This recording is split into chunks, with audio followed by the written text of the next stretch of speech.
कोई भी काम उतना ही फैलता है जितना उस काम को करने के लिए हमारे पास समय उपलब्ध है। यानी कि कोई काम अगर हम 2 घंटे में कर सकते हैं और उस काम को करने के लिए हमें 4 घंटे मिले हैं, तो हम उस काम को 4 घंटे में ही करेंगे। कोई काम को हम अगर 2 दिन में कर सकते हैं और उस काम के लिए हमें 2 हफ्ते का समय मिला है, तो हम उसे 2 हफ्ते में करेंगे। कोई काम को अगर हम 2 हफ्ते में कर सकते हैं और उसके लिए हमें अगर 2 महीने का टाइम मिला है, तो हम 2 महीने में ही करेंगे। अधिकांश ये हमारी मेंटेलिटी होती है अधिकतर लोगों की। हर एक इंसान की इस तरह की मेंटेलिटी होती ही है। बहुत कम ऐसे लोग हैं जो अपने काम को इस से परे जा करके करते हैं। आज मैं बात करने वाला हूँ टाइम मैनेजमेंट के ऊपर कि कैसे हम अपने आप को, अपने टाइम को मैनेज करके ज़्यादा से ज़्यादा प्रोडक्टिविटी, ज़्यादा से ज़्यादा रिजल्ट ले सकते हैं। ये जो आज जिस नियम के ऊपर मैं बात करने वाला हूँ, ये नियम हर एक स्टूडेंट्स के लिए काम आने वाला है, हर एक प्रोफेशनल के लिए काम आने वाला है, हर एक इंडिविजुअल के लिए भी काम आने वाला है।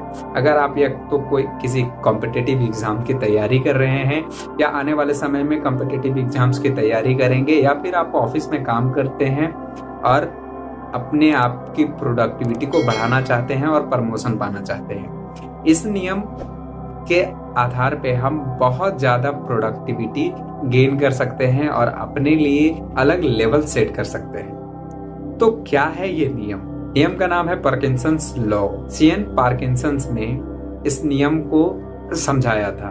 उन्होंने कहा था किसी काम को करने के लिए हम उतना ही समय लेते हैं जितना समय उसके लिए उपलब्ध होता है। जैसा कि मैंने शुरुआत में ही कहा, किसी काम को करने के लिए अगर 2 दिन लगते हैं और उस काम को करने के लिए हमें अगर 2 महीने का समय मिला है, तो हम 2 महीने में उस काम को करेंगे। यानी कि जब तक का समय डेडलाइन हमें मिला है, तब उस डेडलाइन के एंड में हम उस काम को करते हैं। इस तरह की साइकोलॉजी हम इंसानों की होती है। और इस बात का ज़्यादा प्रायोरिटी है कि अगर जो काम हमें मिला है, जो रिस्पॉन्सिबिलिटी हमें मिली है, अगर वो किसी ऑथराइज्ड पर्सन से नहीं मिला है, तो हम उस काम को उस डेडलाइन से बाद भी हम उस काम को पूरा करेंगे नहीं करेंगे पता नहीं। लेकिन अगर ऑथराइज्ड पर्सन है जिससे हमें लगता है कि नहीं, इस काम को हमें करना ही बहुत ही जरूरी हो गया है, तभी हम किसी काम को करते हैं। तो पार्किंसंस लॉ ये कहता है। लेकिन इसका हम एडवांटेजेस क्या ले सकते हैं, इसका फायदा हम कैसे ले सकते हैं?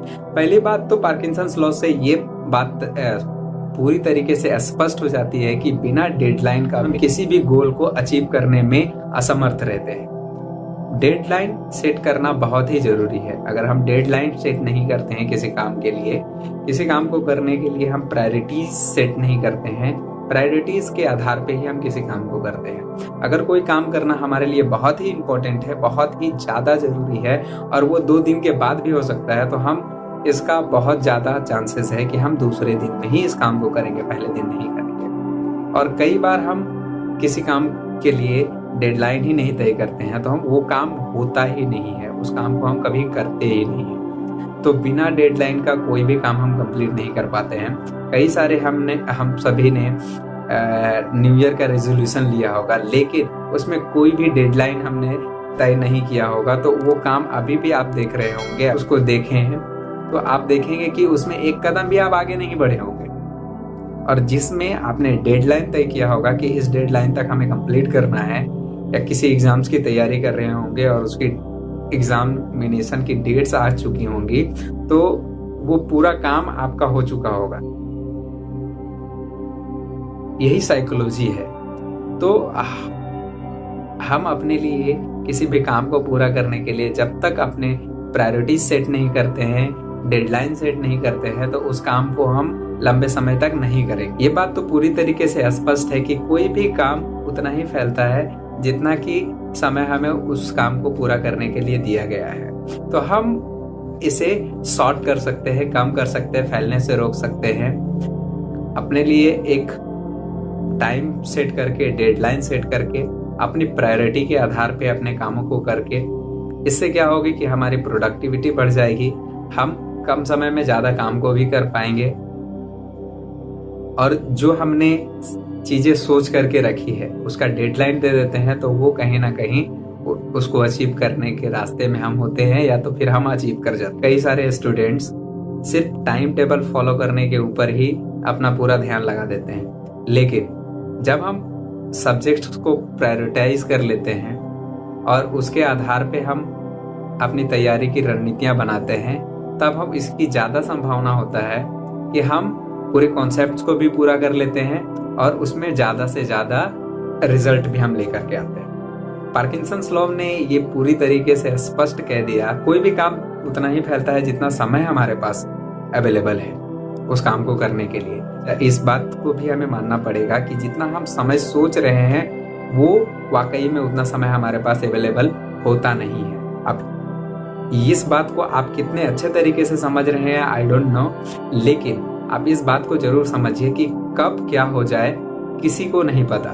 तो जिस काम को हमें करना बहुत ही इम्पोर्टेंट है हमारी प्रोडक्टिविटी के लिए, हमारे ग्रोथ के लिए, हमारे लर्निंग्स के लिए, तो उसको प्रायोरिटाइज करके डेडलाइन के साथ करने से हम उसमें ज़्यादा रिजल्ट भी हासिल कर सकते हैं और इस ह्यूमन साइकोलॉजी को भी हम अवॉइड कर सकते हैं, जिसे हम प्रोकास्टिनेशन भी कहते हैं। प्रोकास्टिनेशन होता क्या है? किसी भी काम को जो जरूरी है और जानबूझ करके उसे हम टाल रहे हैं, इसे ही प्रोकास्टिनेशन कहते हैं। और ज़्यादातर समय में आप देखेंगे कि जिस काम के लिए आपने डेडलाइन सेट नहीं किया है उस काम को हम लंबे समय तक टालते रहेंगे जब तक कि हम उसके लिए एक डेडलाइन ना सेट कर लें या हमें किसी भी ऑथराइज्ड पर्सन से हमें डेडलाइन ना मिल जाए।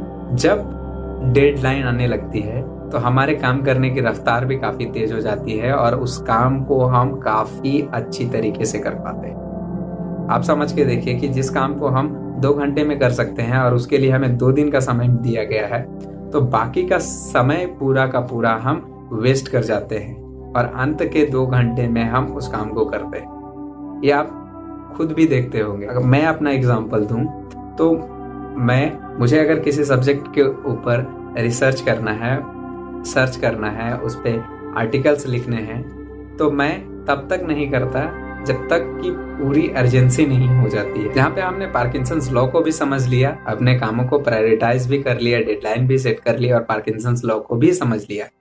अब हम समझते हैं कि अपने समय, जितना समय हमारे पास अवेलेबल है, उस समय को कैसे यूटिलाइज करें, वो समय कहाँ जा रहा है, उसका इवेल्युएशन कैसे करें। इंगवार का नियम के आधार पे हम अपने समय को, जितने समय हमारे पास अवेलेबल है, उसको 10 मिनट के सेट्स में बांट लें। 24 घंटे का हमारे पास समय है, उस 24 घंटे को 10-10 मिनट के सेट में बांट लीजिए। यानी कि 24 घंटे हमारे पास हैं और उसको अगर डिवाइड करें तो 144 सेट हमारे पास हर दिन बनते हैं। दिन के अंत में आप उसका इवेल्युएट करें कि हर एक सेट का इस्तेमाल आपने कैसे किया। कितने सेट हमने बात करने में ही गवा दिए, अनप्रोडक्टिव कामों में लगा दिया। जब हम ऐसा करते हैं तो हम देखेंगे कि हमारा ज़्यादातर समय जो है वो ऐसे कामों में जाता है जिसके लिए हमारे पास कोई रोड मैप ही नहीं था, जिसे करना बिल्कुल ही अवॉइड कर सकते थे।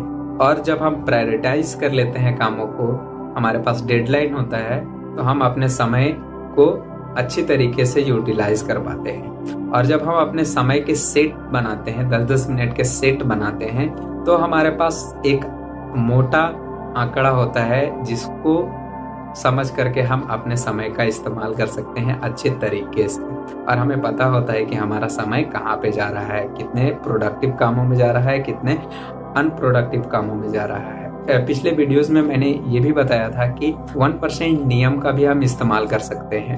हमारे पास अगर काम की प्रायोरिटीज हमने की है, कोई काम जरूरी है, तो हमें उस काम में थोड़ा सा आगे बढ़ना है। जैसे हमें वॉकिंग करना है, हमें एक्सरसाइज करना है, हमें मेडिटेशन करना है, तो हमें अगर 10 मिनट 20 मिनट के लिए अगर करना है, तो हो सकता है कि हमें अवॉइड कर दे।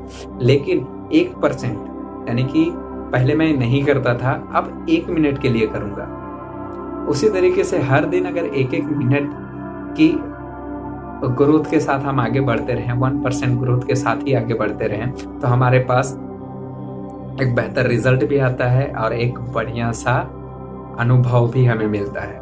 तो इस तरीके से हम अपने प्रोक्रास्टिनेशन के आदत को भी छोड़ सकते हैं। जितना समय हमारे पास उपलब्ध है उसमें अपने कामों की प्रोडक्टिविटी को बढ़ा करके हम खुद को डेवलप कर सकते हैं। तो ये था पार्किंसंस लॉ, जिसमें मैंने इंगवार का नियम भी बताया कि अपने समय को सेट में डिवाइड कर लीजिए, जिससे हमें पता चलता है कितना समय हमारा अनप्रोडक्टिव कामों में जा रहा है, कितना प्रोडक्टिव कामों में जा रहा है। तो कैसा लगा ये नियम मुझे जरूर बताइएगा। अभी तक आपने सब्सक्राइब नहीं किया तो सब्सक्राइब कीजिए। मिलते हैं अगले वीडियो में, तब तक के लिए जय हिंद।